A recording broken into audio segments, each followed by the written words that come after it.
muy importante en la Biblia. Y yo, en la reunión pasada, regalé un CD. A ver, voy a regalar uno también en esta reunión. ¿Está bien?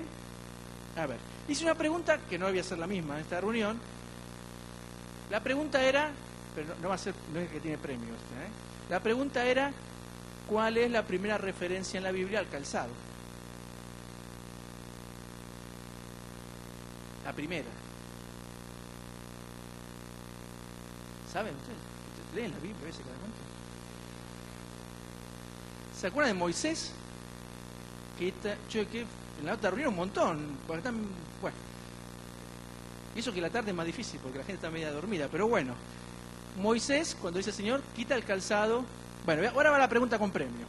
A ver, tiene que levantar la mano y el que sabe es para que se despierten un poco y aguanten mejor el mensaje.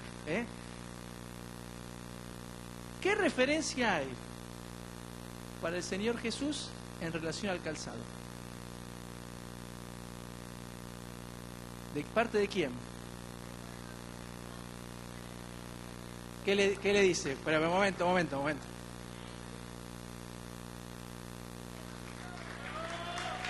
Bien, a gusto.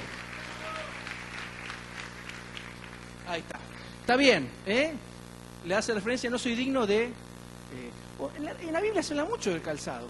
¿Usted recuerda cuando el hijo pródigo vuelve a la casa? ¿Qué le dice el padre? Pónganle anillos en el dedo y calzado para sus pies. Y hay referencias, por ejemplo, en el libro de Ruth, el caso de Boaz, cuando hacen un negocio, se sacan el calzado, lo dice la palabra, usted puede buscarlo, Ruth 4, 7, 8, se saca el calzado y es como un símbolo, pone los dos calzados como un sello de ese negocio. Se usaba eso. Y en el libro de Amós se nos dice que se vendían algunas personas por un par de calzados. O sea que miren qué valioso era el calzado. Ahora, ¿qué tiene que ver todo esto? La palabra de Dios nos dice que nosotros tenemos que estar bien calzados y que tenemos que andar en el Espíritu. Y si queremos andar bien, si no nos queremos caer, si no nos queremos desviar, si no queremos ir para cualquier lado, tenemos que tener el calzado adecuado en nuestra vida. Mire lo que dice la palabra, saber qué zapatilla me voy a poner, qué calzado me voy a poner. Mire lo que dice la palabra, ¿no sabéis que los que corren en el estadio, todos a la verdad corren, mas uno se lleva el premio? Corred de tal manera que lo obtengáis. De alguna manera, nuestra vida aquí en la tierra es como una carrera. Muchas veces la Biblia habla de este sentido, que estamos caminando, que estamos transitando. Entonces, tenemos que ponernos el calzado adecuado. Tenemos que correr de tal manera que podamos obtener el premio. Uno no puede correr con un zapato de fiesta, porque en un momento le va a doler y no va a poder tener la elasticidad, flexibilidad que necesita. Corred de tal manera que obtengáis el premio. La clave no está en llegar alto, sino en vivir una vida elevada. No es llegar muy alto o ser famoso, sino vivir una vida elevada. Dice la palabra que corramos con paciencia la carrera que tenemos por delante. Que hay gente que se apura mucho, pero por ahí ese que viene ahí atrás, medio que está en la fotito, medio rezagado, por ahí es el que viene corriendo mejor, porque es una carrera que hay que correr con paciencia. ¿Cómo? Puestos los ojos en Jesús. Tenemos que andar en el Espíritu. Cada mañana, al levantarnos, tendríamos que decirle, Espíritu Santo, vamos a emprender juntos este día. No es suficiente ser lleno, no es suficiente recibir los dones o el fruto, sino que tenemos que andar cada día en el Espíritu. Hay un versículo en el libro de Romanos, capítulo 8, y en el que habla acerca de lo que es la vida en el Espíritu. Y el versículo 1 dice, ahora pues, ninguna condenación hay para los que están en Cristo Jesús, los que no andan conforme a la carne, sino conforme al Espíritu. Y usted vea el versículo 30 de ese mismo capítulo, que dice, y a los que predestinó, a estos también llamó, y a los que llamó, también justificó, y a los que justificó, también glorificó. Mire qué hermosa secuencia. Por un lado dice que Dios nos llama a correr esta carrera, pero Él previamente nos predestinó. Luego dice que Él nos llamó. Y qué bueno es tener un llamado de parte de Dios. Hay gente que confunde el tema del llamado, porque hay gente que piensa que un llamado es un llamado pastoral a estar frente de una iglesia. Y si lo es, gloria a Dios, pero uno puede tener un llamado y estar trabajando con un grupo, estar en la enseñanza, ser pastor de una barca o de un grupo. O sea que no siempre el llamado es con estar al frente de una obra. Que por otro lado, si Dios no te pone al frente, es muy difícil estar al frente de una obra si uno no cuenta con el apoyo de Dios, porque son muchas las presiones, las dificultades, las luchas, no es todo risa, al contrario, es más llanto que risa, pero cuando Dios te llama a hacer algo, Él te va a sostener. Pero podemos tener muchos llamados de parte de Dios. No pensemos que porque no estamos predicando no tenemos un llamado. El llamado de Dios está, por eso estamos en este lugar. Dios nos predestinó, Dios nos llamó, después dice, Dios nos justificó, ¿no? Porque a veces el diablo nos acusa, dice, ¿quién acusará a los escogidos de Dios? Dice el versículo 33. Dios es el que justifica. Es decir, cuando el Satanás viene y te dice algo para que vos no sigas andando en el Espíritu, para que te caigas o no sigas avanzando, vos no podés estar de alguna manera dialogando con Satanás o buscando, argumentando frente a él. Vos tenés que decirle solamente la sangre de Jesucristo, porque dice, ¿quién es el que justifica? Dios. ¿Quién es el que condenará? Cristo es el que murió. Se da cuenta que no es por nosotros, sino es por los méritos del Señor Jesucristo. Si no tenemos una vida llena del Espíritu y andando en el Espíritu, nunca vamos a cumplir el propósito de Dios para nuestra vida. La pregunta es, ¿qué vamos a hacer con nuestra vida?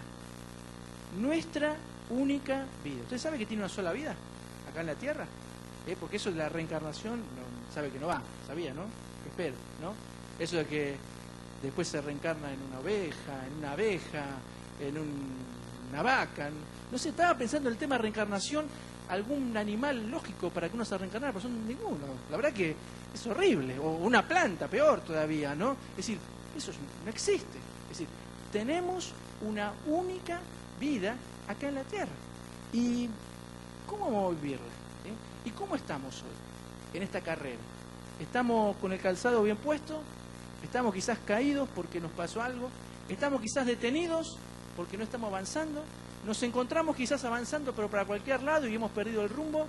Bueno, quizás en esta noche, es una noche oportuna, para pedir al Espíritu Santo de Dios que nos ayude a andar en el Espíritu, a correr con paciencia la carrera que tenemos por delante. Claro, no es fácil porque hay una lucha grande en nosotros. En el capítulo anterior, capítulo 7, habla del pecado que mora en mí. Dice que hay una lucha entre la ley de mis miembros y la ley del Espíritu. Y está ahí luchando, ¿no? Me deleito en mi ser interior, en la ley de Dios, pero por otro lado, dice, hay una ley que se revela contra la ley de mi mente. Y el apóstol Pablo dice, no hago el bien que quiero, sino el mal que no quiero, eso hago. Qué lucha tremenda entre las cosas de la carne y las cosas del Espíritu. Pero el versículo 2 del capítulo 8 dice, porque la ley del Espíritu de vida me ha librado de la ley del pecado y de la muerte.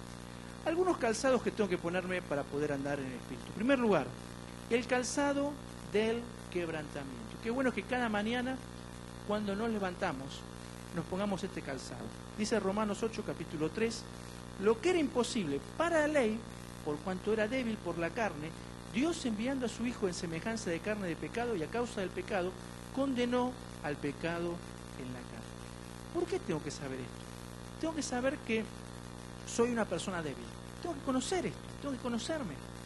El salmista David, un hombre valiente, aguerrido, se le planta frente a Goliat, no le tiene miedo, es decir, no lo paraba nada, ni nadie. A David era tremendo. Y uno dice, este es un líder, es un capo, porque va para adelante, nada lo frena y prefiere morirse en el medio de la batalla antes que volver atrás. Sin embargo, este salmista nos dice, sepa yo, Señor, cuán frágil que soy.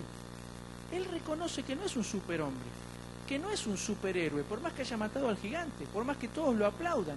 Él tiene la grandeza de reconocer que es una persona frágil. Y debemos reconocer esto cada uno de nosotros. Cuando nos levantamos a la mañana, si nos ponemos este calzado, nos va a ayudar mucho. Porque nos vamos a dar cuenta que somos seres débiles, seres que tienen que ser quebrantados. ¿Y por qué nos va a servir esto? Para depender exclusivamente del Señor. Dice la palabra, maldito el confía en el hombre. Y yo no pienso solamente en el confía en otro hombre, sino que confía en sí mismo, que en sus fuerzas, que yo no tengo problema, que yo soy invencible. No, tenemos que reconocer que somos seres frágiles, que dependemos de la gracia y de la soberanía de Dios. Por eso mucha gente no puede vivir la vida cristiana, porque la vive conforme a sus fuerzas, conforme a sus ganas, y es imposible. La vida cristiana se vive conforme al Espíritu Santo de Dios. En segundo lugar, este le va a gustar más, el calzado de la victoria. Es importante, en este mismo capítulo, en el versículo 37, dice, este le gusta. Antes, en todas estas cosas, somos más que vencedores por medio de aquel que nos amó. Y es verdad, es decir, tenemos que ponernos también el calzado de la victoria, porque si usted se levanta y ese día sale a la calle diciendo, no, este negocio me va a salir mal, este empleo que voy a buscar no lo voy a conseguir, este examen que voy a dar, no, seguro que me van a tomar lo más difícil. Y bueno, conforme a su fe